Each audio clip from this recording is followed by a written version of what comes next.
I think as you talk to marketers right now, one of the biggest challenges is, as we experience here at Cannes, right? Media, content is everywhere. Content is now everywhere across all devices, and there are many different options that are vying for advertisers' investment right now. So as a brand guy, you would be pitched by 10 different content providers a day, it would seem like, right? And so there's a lot of decisions they're trying to make about where should my investment go, where is it going to give me the best return, where is it going to achieve objectives like reach. I think one of the things that they're struggling with, and they're looking for the data and the analytics to help them, is my reach actually improving because I'm now investing in so many different channels and touch points, or am I not reaching as broad an audience as I once did, and I need to rethink how I plan that media plan, how I execute. So it's from the very, very simple, am I even generating the reach that I feel is necessary to grow my brand, to the much more complex, how do I attribute any effectiveness that I might see back across the various channels that I do choose to advertise in, right? So I think that's the data and analytics that they're really desiring for, is pieces that can help to answer those questions for them.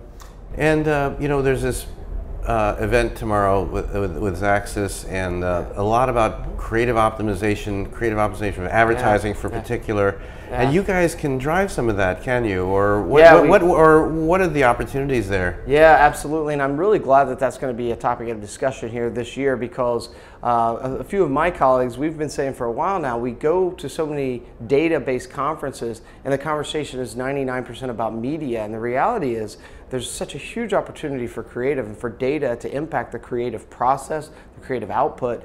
And creative is such a vital part of driving marketing effectiveness, more so even than media in many cases. So I think it's great that the conversation is going to happen. The data that someone like a comScore can bring is, we literally observe behavior across devices. We observe consumer behavior. So if it's a person who's highly interested in sports content, or a specific type of sports content, soccer fans, soccer enthusiasts in the US as an example, then how do I tailor my creative, my message, my content towards that consumer? You know, when I was at Kellogg, right, just before joining comScore, and when we were planning media for a brand like Special K, the target was women 25 to 54.